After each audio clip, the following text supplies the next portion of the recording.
former bantamweight champion, Aljamain Sterling, a.k.a. the Funk Master, who had a very dominant win over Calvin Kattar. He's kind enough to join us right now. Whoa, was that an earthquake? That looked like an earthquake, like the one we had in New York. Everything shook. No earthquake. Yeah. Thank you for doing this, Aljo. Congratulations on the win. Thank you. I appreciate it. Okay. So how do we feel? How do we feel about what we just accomplished? There was so much talk about your future after what happened in August. You take some time, you move up, massive card, big opportunity. I thought it was really cool that the UFC put you on the card. You know, that felt like a vote of confidence. How do you feel about being a part of this whole week and then the body of work on Saturday? Well, I felt happy to be a part of everything. It was a really good weekend, you know, good week, good experience with the fans and everything. It was a little different because I stayed at my house the whole time. And I think that was a little bit different from the typical fight week where we stay at the hotel. So then I kind of get into a fist fight and then I drive right back to my house the same night, and then I end up going out. So it was kind of weird in that regards, but the whole experience, the card, the build up, the lead up, everything, the emotion, the anxiety that I had, it was just a lot to take in. And thankfully things worked out. We did some good homework, and it showed on the night. Okay, 2 follow-ups to that. Number 1, is that the first time you've ever stayed at home and fought and then gone back home, like even East Coast or whatever? Have you never done that before? Never done that before. Okay, so that's obviously unique. And then the anxiety, the emotion, all that, more than even title fights? Yeah, you know what it is I like 35. I know what I was already capable of, and I knew I could compete. This was like the big unknown. I didn't know if I was really big enough. A new challenger, a dangerous guy. I mean, you look at some of the guys in the highlight reels of Calvin Kattar, you see what he's done.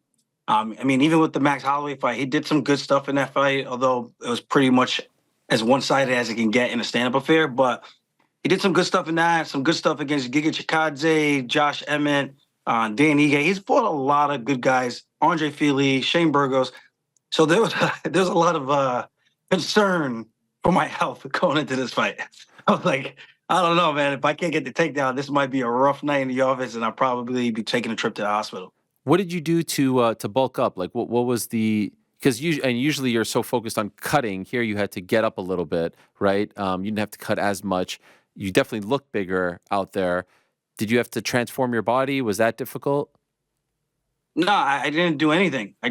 My walk around weight is the same exact walk around weight for 135. Wow. I lifted a little bit more, but I told the PI team that I didn't want to get bigger. I was like, my weight's already good in the sense of what everyone else was walking around at. And based on all the stats that they showed me for the average weight of the typical UFC fighter at the featherweight division, I was like, okay, well, clearly I don't need to put on weight. I just need to up my numbers in some of these speed, power departments and things like that. And that's what we worked on. Okay. I was just wondering, like, when I saw you in those, before the press conference, they took the photos with all the other champions, former champions, current champions, and all that. Did you like, what did that feel like for you? Did you take pride in that? Like, you're among the greats here, and I know that at times maybe you haven't felt the love, but like to be a part of those, legends and to be sort of showered with praise and recognized like that, did you allow yourself to enjoy everything while you're also preparing for the fight? Oh, 100%. I thought that was probably one of the cooler things. I had Ray Longo take a picture of everybody together as well while they were taking that photo. It's just a historic event. There's never been done before to have that many champs and former champs on a card at the same time in the same building. So to be a part of that, I thought it was pretty cool, unique. And I was hoping, to do my best to be one of those champs, those former champs, to win on that historic night. And thankfully, I'm just very happy that everything worked out. But that was a surreal thing to see. Just look around, like, man, there's a lot of badasses in this room right now, and to have my name thrown in with that hat, I think there was a lot to be said about that. And whether or not people liked my championship reign or not, again, not every fight is going to be a finish, and sometimes it's just the way it goes. A close fight is just exactly that. It's a close fight. How would you say your confidence level was going into this? Because not only are you moving into the great unknown, a new weight class, but you are coming off the loss to O'Malley, and it had been so long since you suffered a loss. And so, how are you feeling about yourself going into the fight? I felt good. The only thing I was trying to figure out was, could I still compete with these guys? And if I could compete at 145. Like at 35, I know I could compete. Yeah, I'm one of the bigger guys at that weight class, but I've always made the weight, especially if you gave me the time to do it, I can make the weight. I wasn't always this big. I got bigger as the years went on. I think it was my Pedro Munoz fight where I really started to notice the change in my weight. And in between camps where I was like, man, this weight cut is not as easy as it used to be. Or I mean, it was never easy, but not as much of a breeze to get through it, if that makes sense, to kind of put in some kind of perspective. So confidence level, I think I was pretty good until I got to the back room. Fight day in the back room is when I really started to second guess a lot of everything. I was just like having doubt of like, man, if this doesn't go well, I don't know where I go from here. Do I continue to keep fighting or do I just call it quits kind of a thing? And those are real thoughts I had because I was like, at the end of the day, I'm not just trying to just collect a check. There's so many guys that stick around just to do that. I respect them, but I'm here to be number one, man. I'm not here to just be second fiddle unless it's to like a really good teammate or something, and I knew my shot was coming. That's a completely different argument, right? It's just a completely different case. But if it's just like I'm just gonna be in the pack, I made enough money. I think I've done enough with my career where I'm like, all right, it's probably time to find a new job. That's kind of the way I look at things. If if you're not first, you're kind of last. Wow. So you really think if you wouldn't have won on Saturday, you might have walked away? It depends on how it would have happened. I think if I had got my ass completely kicked by Calvin Cater, I was probably done. Wow. And no one knew about that. I didn't share those sentiments with anybody. Even your It's just one fiance? of those internal. Even my fiance. Even it's just one of those things I just don't really. I mean, I mentioned to her like, well, if I can't beat him, I don't know. But I didn't really go into detail what that actually meant. It's just kind of just said it like, Right. we'll see what happens. I don't know what's gonna happen. That's kind of the way I kind of kept it with everybody. And my internal thoughts were, hey, this guy is good, but if I'm claiming to be who I think I am and who I want to be, man, I feel like I should be able to beat a guy like this. And if I can't, then how am I ever going to expect to beat a guy who's sitting on top of the throne right now? I was curious about the weight cut because sometimes we see guys like when you add the 10 pounds, it still ends up being tough because your body is just like so used to like, yeah, in the past it was those extra 10 pounds, but now you're like, okay, I can maybe take my foot off the gas. I don't have to diet as much, et cetera, et cetera. Was it, a breeze or was it actually still tough because it's just never a normal thing to cut weight? It was definitely still tough. I think Saturday I was 163. Wow. Um, so I still had to cut a pretty good amount of weight. It's not easy, man. I'm a big guy in general. I'm not saying I'm a huge human being. I'm 5'7", but I'm very lean. I don't carry a lot of body fat on me, so for me to lose the weight is always tough. I think if people watch my vlog on my YouTube channel, they will see I still struggled a little bit. I cut 2 pounds the day of the fight. Not the day before the fight, which was Friday. So Friday, the day of the weigh-ins, I cut 2 pounds, and the day before I cut about 3. So it wasn't too bad, but it was definitely still challenging, still hard, and I was still feeling it. And I was actually surprised. I thought I was going to be able to get through that a little bit easier, but there was parts in that where I was just like, I'm just over cutting weight. Like this, this is so many other things I would rather be doing right now. And then I'm like, okay, think about the end goal. The end goal, we win this fight, we get paid. We get paid regardless, but we win this fight, we get paid double time. And we win this fight, we get ourselves an opportunity to possibly put our name back in the conversation for a title again. So it's all about perspective. What is your why? And I keep it real, man. I don't like some of these guys, they try to make it like a show, pretending like, oh, I'm so bulletproof this and like, yeah, we all have these thoughts that go through our heads. And it's just like, the heck am I still doing here? I got a couple million in the bank. Why am I still doing this? You know what I mean? So these thoughts happen. They're normal. But I love competing, and I think that's what drives me to want to keep going and trying to achieve bigger and greater things. I thought it was somewhat ironic that it felt like you were getting cheered and loved, and Now that you're not champion, it felt like the fans now are showing you respect and love. Did you notice that as well? And how do you feel about that? Yeah, I noticed it. I was kind of indifferent because I'm like, this is cool, but you guys hated me when I was a champion. Yeah. I'm just so confused. It's I get it. I mean, I got kneed in the head. People thought I was acting. Wasn't acting. The shit actually hurt. I was really fucked up. Um, I right the wrong. I'm still getting booed for winning a close fight during a Russia-Ukraine war on American soil by Americans. I'm just like, I don't even understand. I'm like, am I in America or am I in Russia right now? Where I'm getting booed by a fight with Piotr Jan.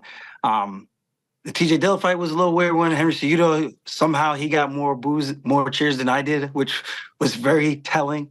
And of course, the O'Malley fight, he's more of a fan favorite, so I get that one. But it was cool to kind of get back to what it used to be when I fought Sandhagen and some of the other guys. I think the fans appreciated me a little bit more. And I think this is why, I'm not saying this to slight the fans at all, but this is why a lot of the foreign fighters, you don't see this type of stuff. When they go overseas and they fight, their whole country is behind them. It's always nice to see that. And I do wish we had a little bit more of that. Even if you don't quite like the fight style, I just think they don't like the fight style. They still support their own. And that's just the way that they do things in other countries. When, Americans, we just don't give a shit, I guess. I don't know. when did you start to feel like, all right, I'm the man. I'm going to dominate this guy? Because you said you were a little, there were some thoughts in the locker room. Will I be big enough, etc. But clearly that wasn't an issue, and clearly you were very big and strong enough to beat him and dominate him. How early into the fight did you start to feel like, all right, I'm good. This is going to be okay? I think after the first round, I started to kind of get into that groove. I was like, okay, maybe he's just kind of rusty from his layoff. I was like, don't get cocky, don't drift off with your focus. You still got to have tunnel vision, still got to be dialed in, and don't let him get back into the fight. And then I think after that first round, I kind of had the confidence like, oh shit, I actually do belong here. This is where I should have been the entire time. And the speed difference was apparent. The strength felt apparent. The height was non-existent. Like the height difference was non-existent. He had a 1 inch reach advantage over me. That was non-existent. I think I used my reach pretty well, more effectively. I mean, I outstruck him on the feet. And I just, like I said, this is a guy I was really scared about, and to go out there and do what I did, I think it shows a lot. And it wasn't just like I eked the win. I dominated from beginning to end. And I get it wasn't the craziest ground and pound, but it takes two to tango. If he's not trying to give a position so he doesn't get finished, what am I supposed to do? I mean, Max Holloway couldn't even put him away for crying out loud. And we saw how that fight was, right? So with that said, I mean, I was pretty bummed about it until I went back and I watched it. And I was actually very pleasantly surprised with the performance. And I was actually really proud of what I was able to do. So when you say bum, what were you bummed about initially? I just thought it wasn't enough. I was like, man, I felt like shit. Not, I didn't feel like shit. I felt like that might have looked like shit. Mm.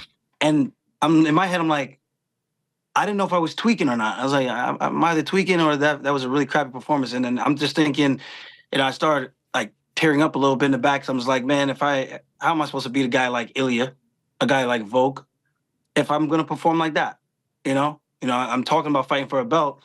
I know I need to be able to do a little bit more than that, because that's not that mean maybe that wins. Maybe it's enough to hang in there, but is that enough to beat those guys? I don't know. I really was questioning that, because again, I'm not looking to just be in the middle of the pack. I want to know that I have a clear path, and I want to know during that path, yeah, I'm gonna have some opposition, but it's winnable.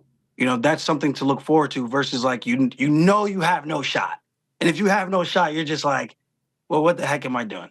You know what I mean? So it's one of those kind of things. And when I got back to watch it, and I talked to Zuckerberg in the back a little bit, he was like, bro, what are you talking about? He's like, dude, that was as dominant as it can get from beginning to end. And I went back and I watched it, and I got to send Zuckerberg a message like, you were right. I'm an idiot for for the way I was kind of carrying myself afterwards. If I knew it was like that, I would have been a little bit more excited when Bruce announced my name. But 2 checks is always better than one, so I'm happy about that. Was there any part of you that felt like you shouldn't take risks or couldn't take risk or couldn't go into another gear because you just wanted the win to get your mojo back, to get your confidence fully back? Nah, I was trying. The guy, I had him in side control. He had chest body lock on me. And then when I did pass, he had my arms tied. It was doing like almost a weird modified buggy choke without actually trying to choke me. So I couldn't do anything with my arms. And it was like one of those things where, well, if I stand up and pick him up and just lose the position altogether, now I'm like wasting energy. I'm picking up a pretty big dude for no reason. I'm not getting anything out of it. I'm giving him back the position that he wants where he's going to be on his feet. So there were so many things. It's just like the Kayla Harrison fight. Thankfully, she had Holly Holm make a bunch of mistakes for her. You know, with all credit to Kayla, of course, like she did what she had to do, but Holly put herself in some bad positions that kind of gift wrapped opportunities, right? And that's what it is. It's a fight. I'm not knocking Holly. I'm not knocking Kayla. I'm comparing the opportunities between opponents. Like if one person presents the opportunity, you take advantage of it. If I was there and I had a clear path to just posture up and throw punches, and I didn't, boo the hell out of me. Boo me out of the stadium. Boo me out of Las Vegas back to New York. You know what I mean? But there weren't any real opportunities like that. And I went back and I watched the fight like 3 times now. So I get the frustration from the fans because the fights were all so good, but Cater did what he had to do to shut me down to keep him in the fight, and I did what I had to do to dominate the fight. And I think when you look at it like that, then it's kind of like, well, you kind of got to give me a little slack. Come on, guys, give me a little slack. How do you feel I about? tried. Yes, Tried. It looked to me like you were, and I thought it was just what you needed. You get your mojo back, and maybe you didn't feel that way, but I was like, okay, get back on track. First fight at 45, tough guy. How do you feel about the fact that you were the only one to not get a post-fight interview?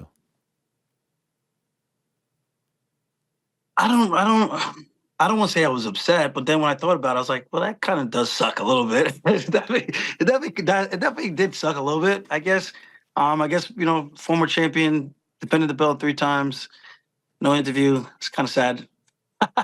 So sometimes it's a Um, timing thing. So I don't know. Like, is people at home will be like, you didn't get an interview, but they're on TV and they have to get to 10 o'clock with the pay-per-view. So yeah. I don't know the reason. I don't know if it was on purpose. Obviously, who knows? I was wondering if you asked someone, hey, why didn't I? Was it because you know it went too long? They're worried about the timing. Is it because they were unhappy with the fight? You never know. So I was wondering if you inquired. Nah, I thought we would have had enough time because Kayla got to finish. Yeah. So I thought they would have used the extra minutes and then we would have hadn't finished. But maybe, I don't know, maybe it was just a timing thing. And I guess it is what it is. It would have been cool, but I think I'm probably the first one to get like a power bomb slash power driver in the octagon. So I was happy about that. That was pretty cool. Uh, and even after that, I tried to go for the ground and pound finish. I saw Calvin when I slammed him, he like looked up like deer in headlights, like shocked, like, did you just slam me like that? Like, Yeah. what the hell? Like, he looked at me with like, yo, that was like fucked up. And then I just made eye contact. I was like, yo, sorry, bro, it's either you or me. And I started going off with the hammer fist. And I was like, damn, I thought I was going to be able to possibly get him because I was like, maybe he hit his head in a weird way where he was a little bit rocked. I don't know. But again, I was like, the opportunity presented itself and I went for damage. I've never been one to really just get a takedown and just hold the position and do absolutely nothing. I always try to transition to the back or transition to something. It was just really hard for me to do. Again, if I could have done more, I would have. I had no issue risking those type of positions. And it is what it is. I think I had a pretty damn good performance.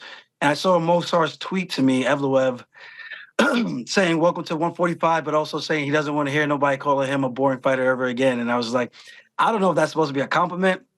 You're almost like backhanding both of us, but I still like to think my fights are a little bit better than his, respectfully. But whatever. Well, I have to say, the first name that I said, even before all of this, was I'd love to see you fight Movsar next. I think that fight makes a lot of sense. And I got a lot of shit from his fans. Why should he fight? He just fought number 4. Why do you hate Movsar? This and that. I'm like, wait a second. This guy's a former champion. I know you're not ranked at 45. That's just because you haven't fought at 145. You're 100% one of the best fighters at 45. And I think that fight, given your styles, both of you, would be fascinating. Would you be open to that? Would you be into that? Well, I was gonna say I would actually rather the Ortega fight. Yeah. I mean, I'm gunning for the belt, you know. So if there's a fight for me, you're gonna give me the option to pick. I'm gonna pick the highest ranked guy because if I could beat the highest ranked guy, I think it just removes all doubt altogether, you know. So it's not that that fight with Mozart wouldn't be fun. I think two grapplers, the way we grapple, there could be some very fun scrambles, especially with his Arnold Allen fight. There was some fun scrambles in there because Arnold tried to get out and tried to do something. It creates opportunities, right? And I think when you have a style like mine and his, it could make for a fun fight. The same way that Diego Lopez made for a fun fight. But the Ortega fight is just as entertaining because of the grappling styles. I got the wrestling. He's got some good, solid striking. I think I got some decent striking, and we're both, I think, pretty solid on the ground with jiu-jitsu. And I think that makes for a great opportunity for a lot of good scrambles and a lot of good grappling exchanges for people who don't really understand grappling. I think that would be a cool fight for people to kind of engage in and see where the fight actually takes place because maybe it might take place standing up. For whatever it's worth, I don't know if you saw Dana's post-fight press conference, but I thought he was complimentary of your performance in the fight. I'm wondering if you saw that.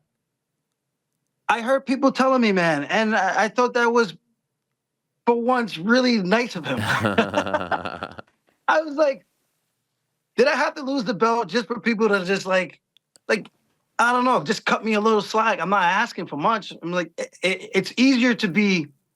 I think you take more to go out of your way to be dismissive and rude to someone versus to just kind of, you know, just prop them up. I think it's just easier to do the other. So when I heard that he made some good comments and whatnot, someone played me a clip and it said something like, you know, it's not easy to go up a weight class. Yeah. And it's like, I didn't expect him to say, oh, what he could have easily been like, well, we all know how a Sterling fight goes. He could have easily said that. And then people would have just shit all over me again. But I thank him for that. You know, that was cool. That's all I've ever wanted, for him to kind of at least make me somewhat of an ally, because the fans are going to regurgitate whatever he says. And he knows that. We all know that. And I don't even think he was ever saying it maliciously, but I think he just speaks his truth. And however Dana feels at the time is however he feels at the time. And thankfully, at that moment, he was in a good move to give out some type of slack and compliment. And again, I think he was spot on saying, I think for me to do that to a guy like Calvin, you know, to make Calvin look slow, who's been in some barn burner fights against some of the baddest guys. Come on, man. It's like, guys, how many strikes did he actually land? No. You know what I mean? This was a fight I was the most nervous about. And for me to go out there and do that, I think it says a lot. So I'll see what the UFC offers me next. Also, I do think it's worth noting every fighter on the planet wanted to fight at UFC 300. The fact that they put you on this card, like, there's no way they don't like you. There's no way he doesn't like you. He could have easily said, nah, put him on Rio or put him somewhere on Apex. Like, to me, that was all. When I heard that you were on the card, I was like, this is all blown out of proportion. And I always feel like he's had a soft spot for you, truthfully. And I know, like, some of the comments, but like, if they don't like you, they're not putting you on 300. It's just as simple as that. And so I felt like that was a huge vote of confidence when they put you on this card.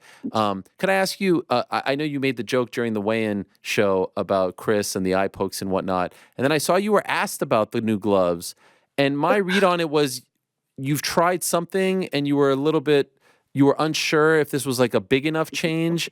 Can I ask you to elaborate on that? Like, because they made a whole big presentation on Friday, and I know some fighters at the PI got to play around with some prototype. What could you tell us about what you tried on? I mean, the one we tried on, I don't know if they made any changes to that, but it wasn't really significantly different. At least I didn't really. It was like a little bit of a bend, but I don't know if that's going to be enough to. I mean, you got to think, when you relax your hands are naturally just like this, right?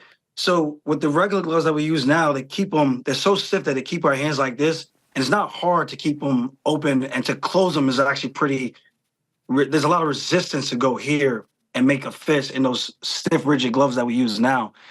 So we always have to break them in to kind of make it have that natural relaxation. So with these, it gives it a little bit of a curvature. I don't remember it because it was so long ago how much of a curvature it gave it, but I don't remember it being that significant. So if they made some alterations, and I gave my feedback, and hopefully all the feedback they've gotten from all the fighters who did try them on, they made some more changes, and hopefully that is going to be something to give it a little bit more of a curve where for you to open your hand, like even when I open my hands now, I got to put a little work into that. I can feel my extensor muscles flexing. So with that being said, hopefully the gloves are something similar where it's not super easy to do this and poke somebody in the eye. Mm-hmm. And when someone's going like this, the ref should right away, I don't care if you're at a distance, should be telling you to close your goddamn hands. It's a very simple thing. And now if you react and you open your hands and you swat, that's completely different, right? But when guys are open and they're like pawing at each other, I'm like, dude, you gotta say something. Mm-hmm. I don't know. I don't think it's that complicated, but for some reason, as human beings, we make things way more complicated than they need to be. I don't know if it's to make it sound like we're that much smarter than we actually are to other people, but yeah, I don't know. Can I just ask your opinion when you saw the last 10 seconds between Max and Justin? What are you thinking about that? How do you feel about that 2 days later? I was like, Justin, go the other way. Yeah, turn around. I was like, Justin, don't go to the center. Whatever you do, don't go to the center. No, but man, that was insane. I thought Max was winning the fight, and for him to even say "F it, UFC 300, let's go," and to do that, that's a lot to risk with a guy who hits as hard as Gaethje, and for him to get the better of that exchange was very unexpected. I said in my breakdown that I just felt like Holloway would have the speed advantage, but the guy who hits like the truck is going to be Gaethje, and the volume was going to be on the advantage side of Holloway. And when he got down, he dipped and he ripped the body a couple of times. I want to say it was 2 or 3 times, and he said pop, pop, pop, and then came with the overhand right over Gaethje's guard. Both his hands were down. He was getting ready to throw clean right on the chin, and man, that was as beautiful as an overhand right that you could land tight in the pocket like that, and. Unfortunately, Gaethje had to eat that, and that's the game, man. The pictures of that was just those are gonna be some legendary, iconic photos. Like I know what that feels like to kind of be that man face down. So that sucks. Hopefully Gaethje's okay now, but I'm fans of both of those guys. But that was badass. Now hopefully, Max, stay your ass at 155. Yeah. we don't want you back down here. Do you think he beats Ilya? I think it's a very compelling fight. I think Max's footwork is what makes him a tricky opponent. Styles make fights. Max has got a hell of a chin. Ilya can crack. But the thing is, Ilya just walks you down, right? And this is just my assessment. He walks you down till he gets you close enough to the cage, and then he lets go of that combination, and then he puts guys out. It's whether or not he could do that to Max, and will Max sit there and try to exchange with him against the cage where Ilya does his best work. And I think that's the interesting dynamic of that fight to kind of see which way it's going to go. I think it's a very compelling fight, man. I don't know. It's hard for me to say because I think if Ilya's smart, if the striking doesn't work out, he goes and takes Max Holloway down, uses that elite level grappling, and that could be the difference in the fight. How soon do you want to return? I think September, October would be cool. Okay. But it really depends the matchups that are next for the UFC to make and when Ilya is going to be able to fight and defend his belt against either Volk, if Volk is going to take more time, or if it's going to be against Max at 145 and kind of just figure it out, or is it going to be against Ortega? So there's a lot of possibilities. Because if I'm Max, it's kind of like, well, I just beat the next guy at 155. Why am I going to cut back that extra weight when I kind of skipped the line and I showed that I should be the next guy? A lot of guys want to see Max fight, right? I can see him being next after Dustin. Mm-hmm. I'm just curious before I let you go. I saw you and others, I think it was on Wednesday, take photos with the NBA trophy, the Larry O'Brien. Oh, yeah. A, how cool was that? How heavy is it? And B, what was that for? Was that just a promotional thing for ESPN and ABC? Yeah, I don't know what they were actually promoting, but I thought it was pretty cool. That trophy was heavy as hell. I think it said it was 30 pounds. Wow. But we did some cool promo stuff. They had me do something, kind of had some of my own little Funk Master twist on some stuff, and we had some fun with it.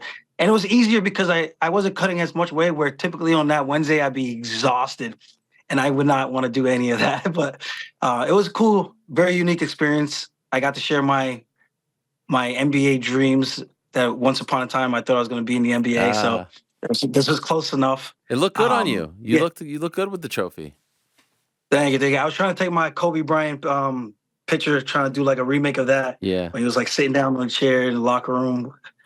That was a cool shot. I thought for a second you were going to rock the fro for the fight as well, but clearly that was just before. I wanted to, but I already bought the green hair and I committed to it. And I was like, I'm going back with the Riddler because everyone was like, oh, he dyed his hair green, so that's why he lost. I was like, F you. I lost because I made a stupid ass mistake. And I like the green. It kind of feels like the Riddler. So I want to go out and do that. So I got to do a couple things for this fight. UFC 300. I got to make my second song and I got to walk out to. Oh, wow. And I thought that was I don't know if people in the arena realized that was actually my song. Wow. So it was a pretty cool. That was cool you vibe singing? that we had. Not me singing. Okay. That's just say. Okay. Singing. You don't want to hear me sing. The song is called "Kill Shot," though. It's on all streaming platforms. So we got to do those two things, and obviously go up to 145 and do a couple other cool things. So I'm grateful, man. This life is crazy to see where I'm at now. 34 years young, and I still got a couple more good fights in the tank. Thankfully, those retirement talks are no longer valid, and I could kind of, I don't say rest, but I could kind of breathe now that I got the first one off to a right start, and I got to show the world that I can compete this weight class and I can be very dominant this weight class as well. Can you now finally move on from August? Do you feel like that's like now that you got a win, you can finally move on? I've been wanting to move on, but people keep asking me about it, and then no, not you per se, but I'm just saying in general. People, and then when I give them a valid explanation, I'm like, guys, I never lie to you people, the fans. I don't lie to the fans. You know what I mean? I tell it straight how I feel. If I felt anything different, I just tell you straight how it is. And it's as if people don't like hearing the truth. Like, yeah, like excuses are excuses. Like they all suck, no matter what. Doesn't mean it's not valid. Again, I've said multiple times, the better guy that night won. I just think the guy who fought last night, that's the guy that should have been in there in August. But it is what it is. I'm now chasing a new opposition, new goals, and hopefully, man, before it's all said and done, if I can become a 2-divisional champion, my life is complete. Yeah. Well, I mean, it's complete already, but my athletic career is complete. Love the background, by the way. The Von Erichs represented back there. I didn't know you were a Von Erich fan. Is that they gave me an invite to the premiere? The movie, I got to meet a couple of them. Iron Claw, Yeah. and then that I think that's Sonic. It's very strategically placed over there. I like that. It's well done. Great stuff, Aljo. Very happy for you. Congratulations on a great win. A new chapter for you. Can't wait to see how it plays out. Appreciate you coming on as always. And you said your recap is up on your YouTube channel now, Weekly Scraps? We're actually going to do an episode today. Okay. All right. For the weekend. Okay. So go check that out. Thanks, man. Appreciate it. Thank you, guys. Appreciate you. All right. There he is, the Funk Master, Aljamain Sterling. Thanks for watching. We appreciate it very much. Hey, if you like this video, give us the old thumbs up. Subscribe as well. You could get many more of these videos on the channel, so please do that.